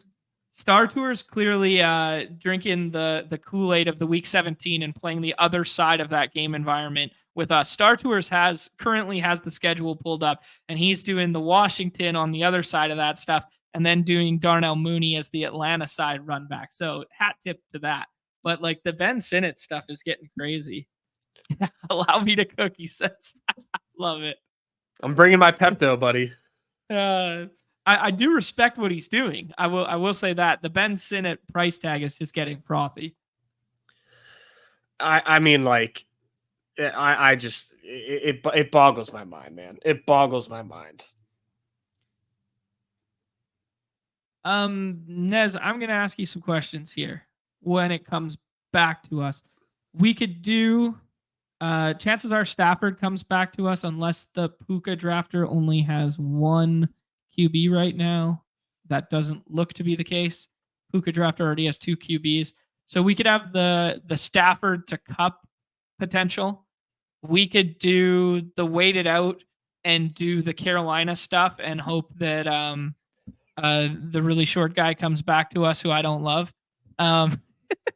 And or we could do Baker Mayfield for the correlation from the other side of that game environment. Could add a good UW boy to that stack to make it a week 17 thing.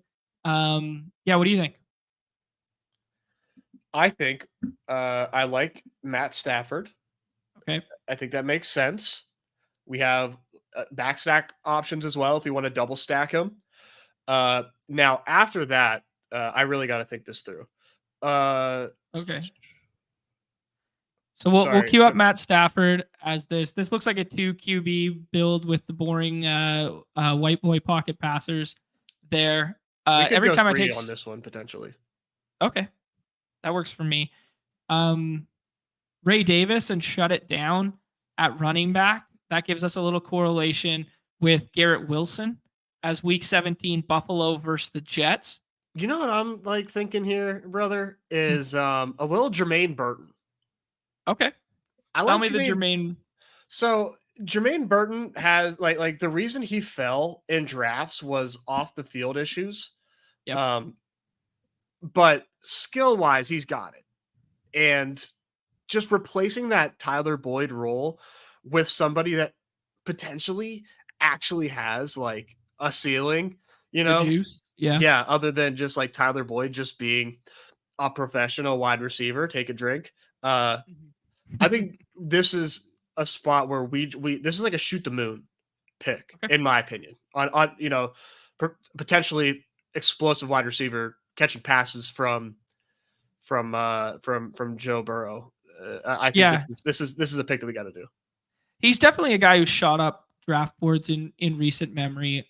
He was always a big school guy, which it gives me kind of like a thumbs up. He was drafted way higher than most people anticipated, which is a big thumbs up. Though historically, the Bengals are ones to shot take on sketchy past individuals and err on the side of talent versus off-field issues. So I do take the fact that he went to the Bengals with a slight grain of salt. But when Hayden was on last week, he said this kid could have been a first rounder if he had just stayed like 3 years at Georgia, 3 years at Bama, like he was trending towards. But 6 schools in 3 years, I think it was 4 years. Holy shit!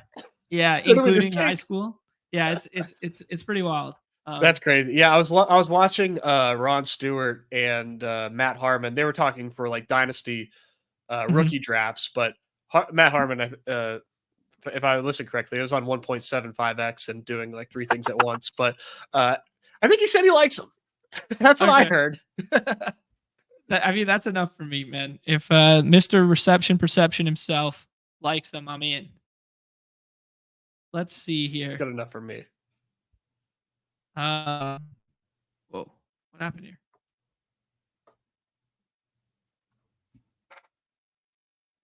He was in college for 3 years. Georgia for 2 of them, Alabama for 2 of them. It doesn't say anything about the high school stuff, obviously. I don't know. Interesting. As long as he's not getting, we can even, stomach a suspension if we had to. Like he's our 7th wideout. We're all upside at this point. Right. Yeah. Yeah, there was a lot of narrative too about the quarterback at Alabama last year, like being like less pass friendly than some of the guys that they had in the past. Yeah, but this is what people are thinking, man. Jermaine Burton is this year's Puka. Interesting. Always got to find that Puka. I think they're very different in terms of their profiles, and I think they're very different in terms of like Puka was like an A-class off the field guy and stuff like that. They're very different, but in terms of like BBM style hunting for breakout talent at the back end of draft boards, the comp give it some merit there. GA was suggesting we should have done the Drake May backstack. That's something that Crane has become a proponent of. He was also a proponent of the Mac Jones backstack last year, so this might just be a more premium version of that. But we could have done something there like Hunter Henry for the 2nd tight end, and then Jalen Polk and or Javon Baker, and then given us an out at Drake May for a 3rd quarterback. I have been doing a lot of Drake May in my drafts, just because his stack partners are cheap, and everybody that I've talked to had obviously a very high grade on him coming into the draft.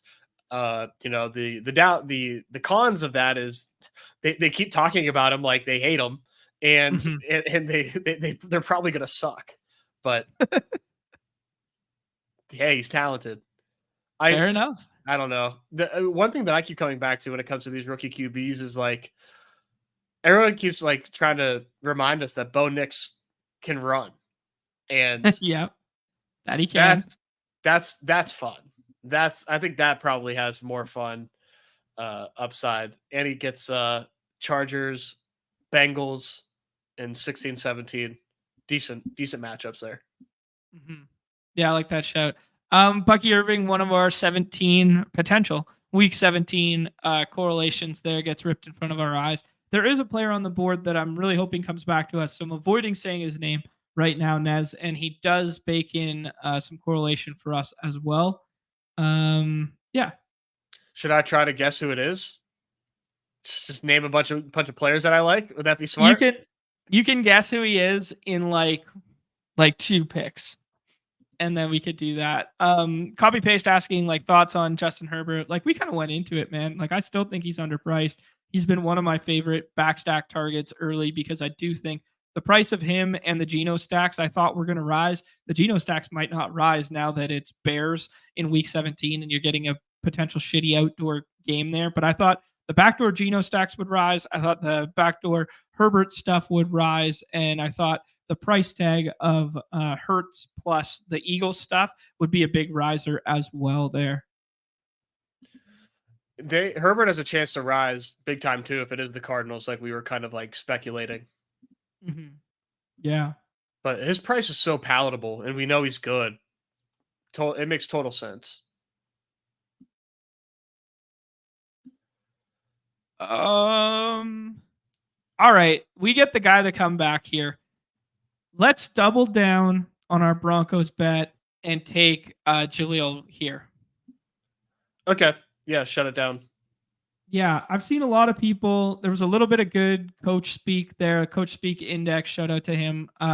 Just retweeted some Sean Payton talking about running back stuff. We know that he didn't like Javonte last year a whole lot. Didn't even know he was on the roster for a little bit there. And then they gave him a lot of stuff at the end there, and he was talking about hot hand, blah, blah, blah. Anyway, second pick. I kind of like Cade Otton for the correlation, but I'll take anyone you want. He's tight end Bucky Irving for us, buddy. I kind of agree with that notion. Good UW boy, too. Lest we forget. Yeah, I mean, we get the setup that we were trying to do for correlation was to take a buck on this team and to take another Denver piece there. So we're doubling down on like Sutton plus Jaleel, and then we got that one with the Burton correlation because you got Broncos Bengals week 17. It lines up perfect. It's crazy how we just Galbrain our way into these correlation patterns as soon as we get like one little nugget of the schedule. Oh, buddy, we're so dialed. I mean, it's like riding a bike. It is like riding a bike. It's hilarious. Who knows? But this bike might have like 4 fucking wheels and be all broken and stuff. The handlebars are crooked. It's like riding a bike, but we're not sure what kind of bike it is yet. This ain't no finely tuned road bike yet. It's a bike that has inverted handle direction. I don't know if you've ever seen the video. There's like a video where this guy like he inverts like the handles on a bike, so right turns the wheel left, and and it's like impossible to ride. But he eventually like figures it out and he rides it really well, and then he can't ride a regular bike because he completely rewired his brain.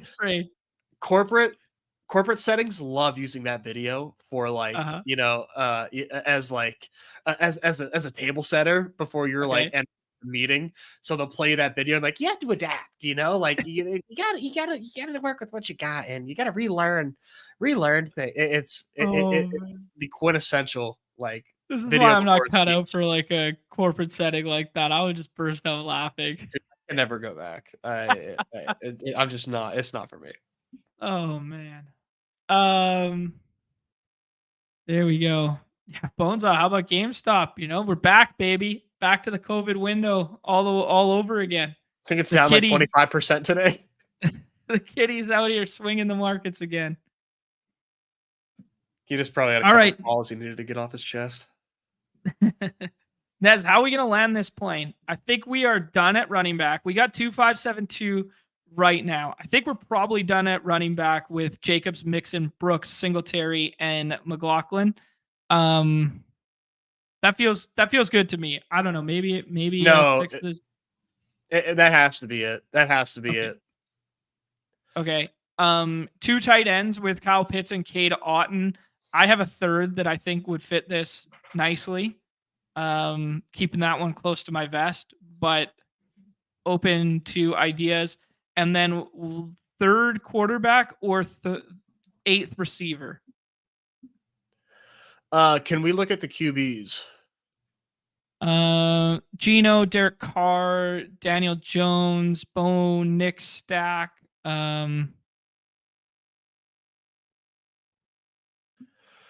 I kind of think Bo Nix. Okay.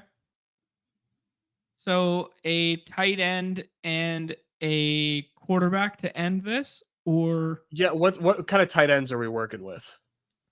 I got one very specific one in mind. Sure. Jonnu Smith, Tucker Kraft, I can Gesicki, and Knox are part of stacking stuff. Greg Dulcich stacks as well if we go the Knicks route, and then one of my guys is hanging out down below. And then yellow, who just in case we there's anybody with a ceiling there. Demarcus Robinson would feel quite nice on this roster with making a Rams double instead of a Rams skinny. Yeah, Zay Jones has a new home in Arizona. Jalen McMillan gives us another Tampa Bay stack out. I think as it stands, I would do Demarcus Robinson and Bo Nix. But okay, I am down to talk about that third tight end. But I really do think that we need Bo Nix on this team. Interesting. Okay. Okay. I'm down to do it. I for sure, like if I was drafting on my own right now, I would definitely not add a third quarterback. But the fact that we do have a bit of a Denver bet with that Bengals run back, I could definitely be twisted into. I was going to suggest Colby Parkinson, so it's probably just a shittier version of the Demarcus Robinson at a different position. So Demarcus Robinson feels better than Colby Parkinson. So let's take that one. And then let's discuss Bo Nix or third tight end. Yeah, man. Jonnu Smith, Gesicki as another run back. Dawson Knox as a run back off of Garrett You pick Wilson. the tight end since you're the tight end guy in this scenario. I thought it was going to be Parkinson, but I like your Bo Nix idea now. I mean, I think I'm fine with Kyle Pitts and Cade Otton, but yeah, I don't know. I think a third tight end does more structurally for this roster than a third quarterback does, especially when we spent like mid-round capital on it. That being said, I don't know which of those tight ends I would add. I think I would probably have added Dawson Knox. But yeah, you think Bo Nix does more for the team? Personally, yeah. Just because like with the QBs that we have, I think the Bo Nix rushing upside potentially has a chance to increase the ceiling at the position for us. We do have a Jaleel, like we do have a decent bet on Denver there. So I think pairing Bo Nix with that makes sense. And it's kind of hard to decipher which of these tight ends makes sense for us. In my opinion, especially when we have Kyle Pitts, like, let's just like, this is the year. It has to be the spicy Kyle Pitts year. Spicy marks for everybody all year long. Here we go. Hey, you know, people forget, Nez, that the off and on the clock bros at the Dog Bowl called for the spicy C marks. And what was the first touchdown of Dog Bowl weekend? Can you remind everybody? Desmond Ridder to Kyle Pitts. Desmond Ridder to Kyle Pitts. Spicy marks in Week 14, baby. I know. I should have just listened. Why didn't I just listen to you, man? Why do I have to get cute with, you know, like I had to stick to my guns with Justin Fields and the match, you know, you just had to play the best plays, man. There's nothing wrong with playing the best plays. You know, I would have scrolled the F down, but you played the best plays. Unfortunately. Okay, a couple questions rolling in the chat. Guys are saying keep the Greg Dulcich one under wraps there. Could be huge. I do respect the hell out of those calls. There, we see Gardner Minshew go there. That's a nice little wrinkle from Star Tours, wrapping in that Week 15 stuff. He was doing the Week 17 Atlanta plus Washington as well, and then wrapping in some Week 15 Vegas correlation. I got Ryan in here. Yo, what's up, Hodge? Speaking of Dog Bowl, love to see him. I don't think we're gonna do another football draft today, but I'm going to make Nez do one PGA draft right now because I'm getting ready for the PGA Championship. Let me put you on game. You got me doing overtime on my sick day. Let's recap this bad boy for our audio listeners. Yes, I will name this one the three-way chop of I guess it's implied that it's John. So it's Nez plus Pete off and on the clock. The date is May 15th. So this is the schedule release day. I will drop that document, Google Sheet, into the chat one last time, and I will shout out at Nerding on NFL, at Aussie NFL, and at Lions Royalty. They are the ones who have put together this sheet for us. So pretty awesome. Pretty cool to be getting ahead of some of the schedule news collectively there. I'll bring it up on screen one last time so you guys can see. Looks pretty cool. Allowed us to do that draft there. All right, Nez, we ended up with a 3-5-8-2. Kirk Cousins, gritty man himself. Stafford, Bo Nix, Jacobs, Mixon, Brooks, Singletary, McLaughlin, Garrett Wilson, Drake London, Cup, Deontay Johnson, Cortland Sutton, Jacoby Myers, Jermaine Burton, Demarcus Robinson, Kyle Pitts, Cade Otton. That looks like an Atlanta stack with a little bit of Washington bring back. Did we end up with a Washington piece at all? We did not. No, nothing yeah, we got sniped on a couple Washington running backs, both 2 picks before us. So no run back off the Atlanta stuff, but we did end up with some week 15 correlation with the Washington stuff. We ended up getting Rams double stack in there. And then we had a little bit of correlation for the Denver and the Bengals matchup there. And then for our double Carolina stack with the Cade Otton bring back on that. So we correlated it up a little bit. I'm proud of us. We did get a couple more week 17 games in as you were recapping. Interesting. Okay. Rams and Cardinals was week 17. Rams and Cardinals. So the chat was speculating that it was going to be the other LA team. So Rams and Cardinals makes that divisional matchup feel a lot better. You know, stacking, we were talking about which divisions we'd like to stack right now. That makes NFC West far more palatable to stack with that dome game at the end there. Yeah, it does. Mm-hmm. And which other one? I'm trying to. I can't piece it together right now. I'm trying to deduce because it looks like there's 1, 2, 3, 4, 5. There's 3 games left to go from. I think that might have been the only one. But anyways. Okay. 3 games left. Sounds good. Yeah, I mean, GA, everybody this offseason, like, you know, I'm the guy who pivots 1 year before everybody. I talked about ones at the onesies before weekly winners was even a thing. You know, everyone's talking about week 16 this year. I'm becoming a week 15, bro, before they get there. You know, the people are talking about all that matters here. How about just winning your pod? I'm a win your pod guy now. I'm getting full arc back to winning our pod and then worrying about week 15, just getting shots on goal. Nez, what do you think? I love it. Let's just advance. Survive and advance, baby. Survive and advance. We're going full what is it? IQ meme where like the week 16 is all that matters. And then we go up or we go advancing out of your pod is all that matters. We go up to the middle and there's all this shit about correlation and week 15 and 16 and micro edges. And then we come back to just win your pod. Simple, man. Just 2 out of 12. 2 out of 12. These games don't have to be hard. Yeah. Stop worrying about all this correlation. Just win your damn pod, baby. Nez, I want to highlight before we go here the Pick 'em lobby right now in terms of PGA weekend here. It is the PGA Championship, and Underdog is, man, they're putting out some big time Pick 'em stuff here, like 350 plus selections to choose from for the weekend here. I got some meta for the PGA this weekend. All right. It rained hard, which means the greens are nice and soft.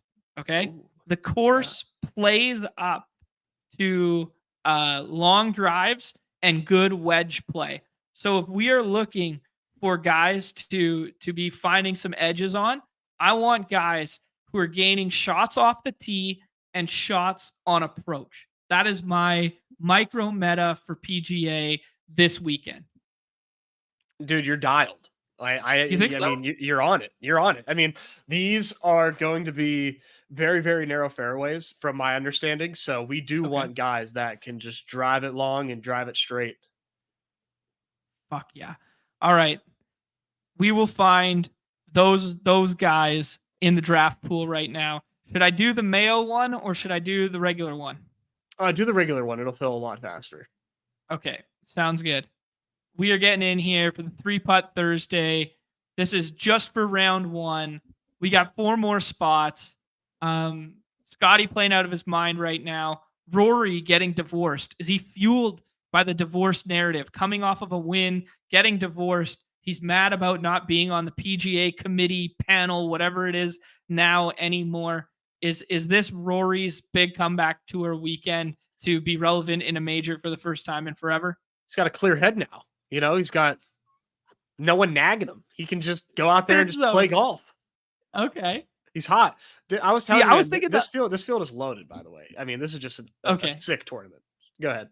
Whom of the scroll the F downs, I got to check this out here because there are still good golfers. Yeah, there's still tons of good golfers way down here. Way down. Oh, this isn't like we got to go too far to find. You want the scroll talent. the F down though? Oh yeah, we definitely do. Who? None other than my boy, Alejandro. Toasty, baby. Dude, okay, to your point with this guy. So for those who don't know, Nez won a couple of PGA. Did you win the tournaments or did you just had 3 or 4 lineups in the top 10? I was all over the top 10 in one tournament. I think it was Farmers Insurance whenever they were at in San Diego. Okay. Yeah.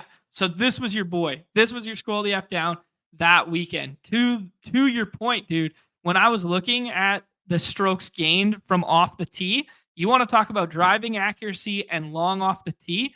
Look at our guy right here. There he is, number 7. So we got some information. Oh, it's refreshing. There's our guy. Oh yeah. Strokes gained off the tee. Look at that, dude. Look at that chart there. He gains all his strokes off the tee. That's our guy. Dude, he's the man. He's the man. Alejandro And he's got Toasty. and he's got kind of a fiery attitude, which is pretty dope. Yeah. We want our guys to have a fire under their ass. Oh, he's so gritty. So gritty. He was forced to withdraw. What year was this? In 2023, in August. Okay. Due to a disciplinary matter, but it's just because he was firing off on the course. I don't think he's actually he's not a shit disturber, but he was okay. All right, we're gonna rip this draft and then call it a show here. Just Brett, friend of the show, hanging out. Obviously, man, this death by entropy. How do you say it? Entropy. What you're talking about? The heat death of the universe? This right here. Yeah, death by entropy. Entropy. He is in everything these days. Been noticing. Who are you? Yeah, who is he? He's been hanging out. We got some good meta in the chat here that 70% Hatton right now. Tyrell Hatton from Copper Prices might be a scroll the F down guy.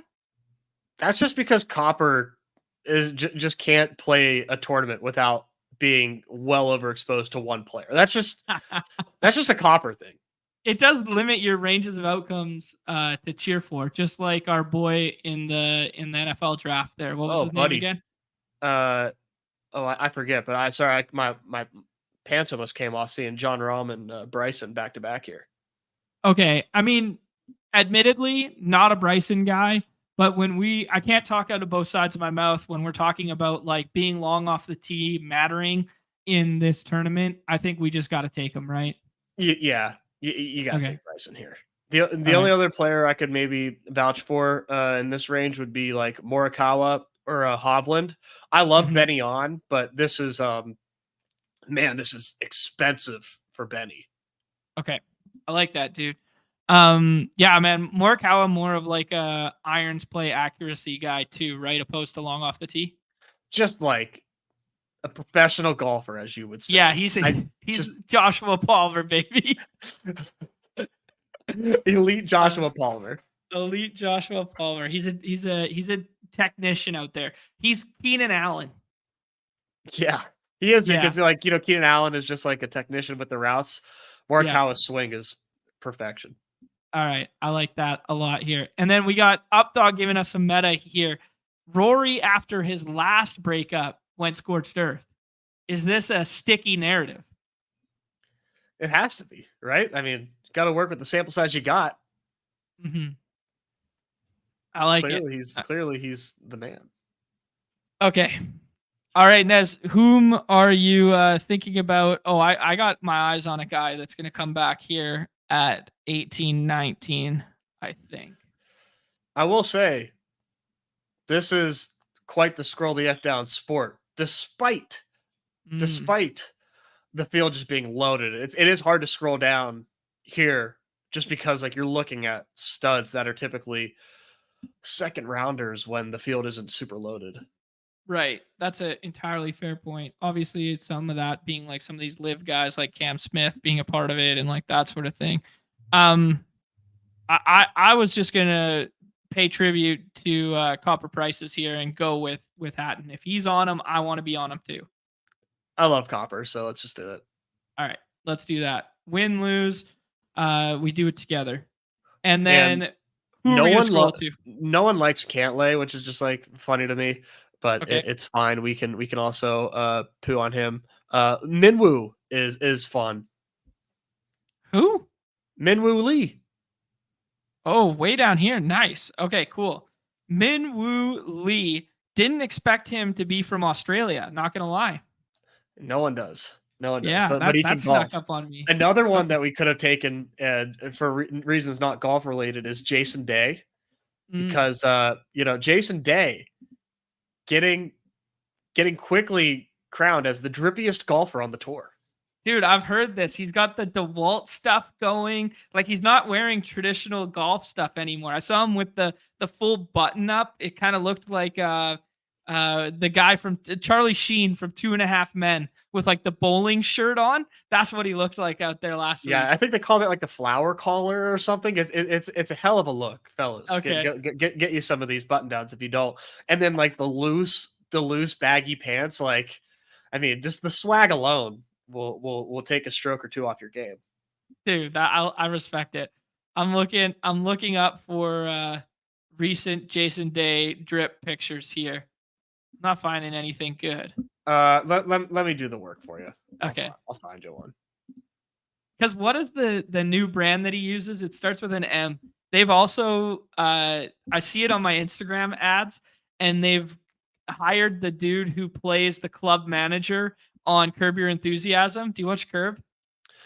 I don't, but I know okay. I know it's a great show. Yeah. Nez, okay, I got to stop you on the drip. We'll come back to the drip. We got to scroll the F down here and find some winners. We're not taking Matt Fitzpatrick because he's a nerd. He writes down all of his shots. He's like the data bro. I'm out on that. My fancy is tickled by Corey Connors, good Canadian kid here, and Shane Lowry because he crushes absolute pints. Who else do you like? Are we scrolling even further? We can. Let's just like take a look. We'll take your boy Corey Connors. I think that's a must. Tom Hoagie, I think is somebody that I'll be scrolling down to. Let's keep going, man, because this is a big field. Keegan Bradley should have made the Ryder Cup last year. Mackenzie Hughes celebrated with the brew chaws the other night. Gucci man, Taylor Gooch. Where's Taylor Gooch? Let's do Taylor Gooch. My brother-in-law's name is Gooch. Gucci man. Yeah, his last name's Hamaguchi, so we call him Gooch. Yeah, you got to. Yeah. JT, the postman, JT Poston, he can get picked. Okay. And then there's a guy that went off in the Masters, Hogard. It's like HOJ, like doesn't get picked now. There's two of them from Denmark. Which one? Nikolai. Okay. Nikolai Hogar went off in the last major. That's a good one. He crushed. I'm going to pull up my remaining Albatross teams, of which there are 68, not to brag. Wow. You have 68 Albatross guys left? Yeah. Had a pretty good, I mean, it was 2 out of 6, but yeah. 60% Hogard.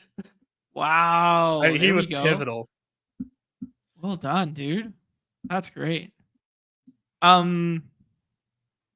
Jason Day, they're also saying he's drippy, but he's also playing great golf. Levi saying that he's a bomber off the tee, so that's good. plays into our narrative of gaining strokes off the tee. We're getting some Denny McCarthy love in the chat. I saw Denny McCarthy is very popular. Like I see a lot of like fantasy football bros that play, that dabble, or content people that dabble in PGA that love Denny McCarthy, and like I swear he just never comes through for them. But it's they're because he's a multi-sport athlete, man. People think he's a good basketball player. People think like there's a lot going into this. He's a little bit of a social media guy too. They all kind of are.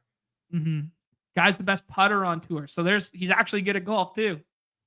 Yeah, but we don't care about putting on this round. That's what we thought. That's fair. Okay. But I respect the alpha, John. Thank you. Here it is. That was the fit the other day.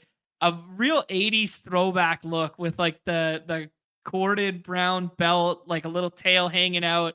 Big Shooter McGavin vibes. The A-frame hat, like he's got it going on.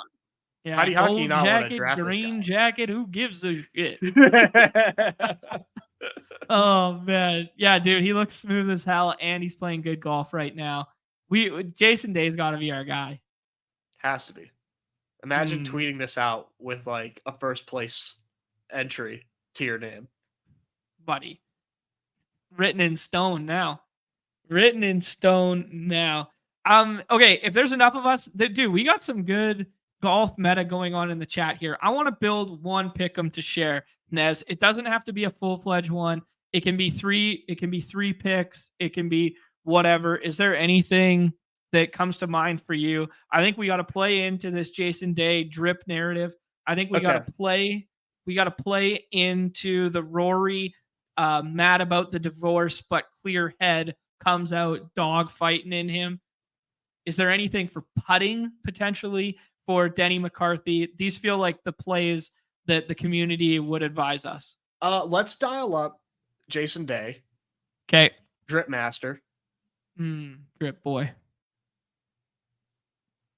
Let's do the birdies because we can, I love ones where you can potentially get a void on the pick and then you have an out. 1.1x boost on the four birdies or better. Okay. I like that. And then we know it's going to be scoring conditions for day one too. Pins are going to be the easiest. The conditions are going to be the softest. People are saying guys could go hella low on day one right now. Love it. It. Let's hit up Rory. Okay. Rory, 0.5 divorces this week, higher or lower? He's got so I wanted to do Scheffler as well. Okay. I got let me do one thing on the side real quick.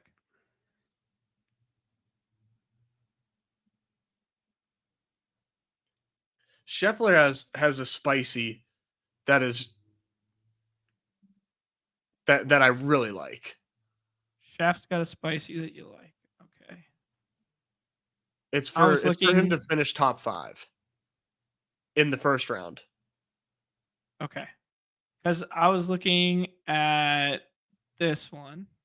Let me share here. Our guy Mayo was sharing some meta as well. Harmon, Young, Bryson. We got to get in on that one right away too. It's gonna erase our picks. I opened it in a new tab. Will that matter? It will. Add picks.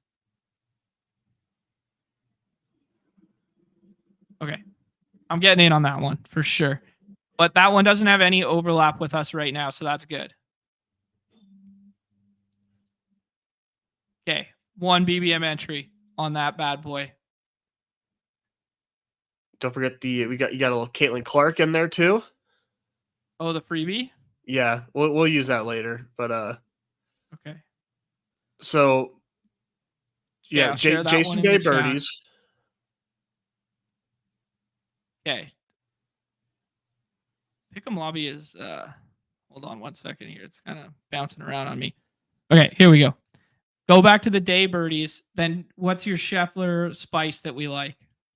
A better 5.5 position. Okay. So birdies 4 with the out. We got Scotty in here. Holy smokes. Too many offerings. All right, there we go. Better than 5.5 after For round round one. Yeah. Okay. So we're expecting Scotty to be leading after day 1 kind of deal. Yeah, Scotty's going scorched earth.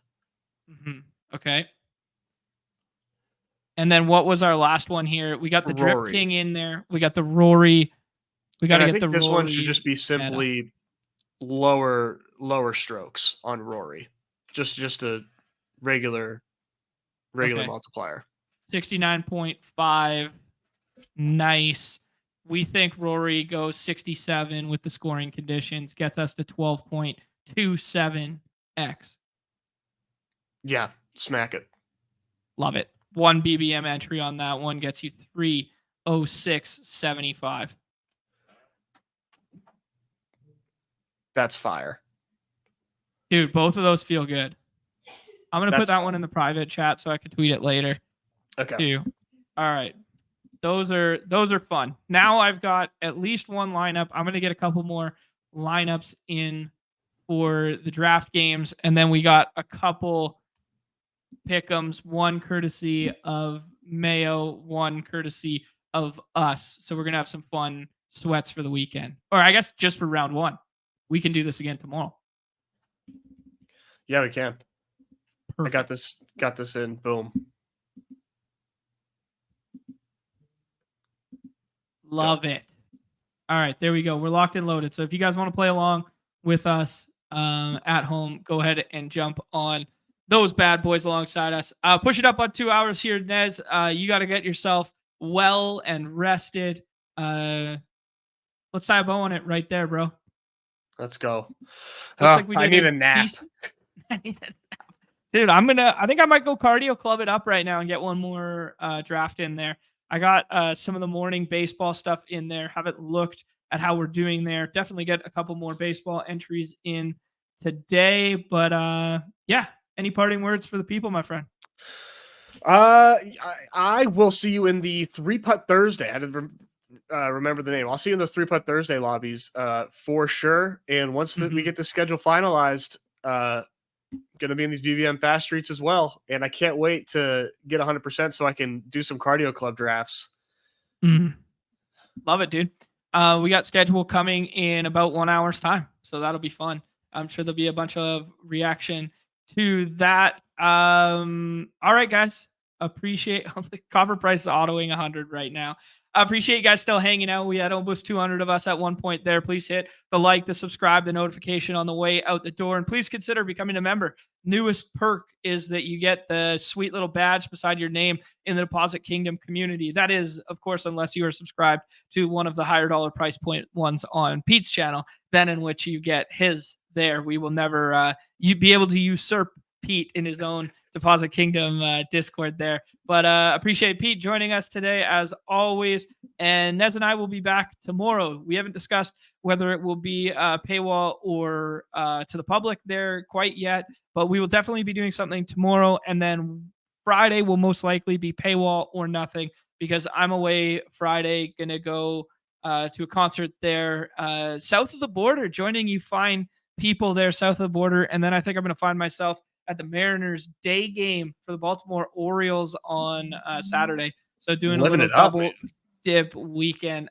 You know, buddy, that's all I do. I'm not going to lie. Life of leisure. All right, Nez, anything else? I'm good. All right. On behalf of Nez, myself, and Pete, everybody's favorite time of the show, the end. Peace. Appreciate you guys.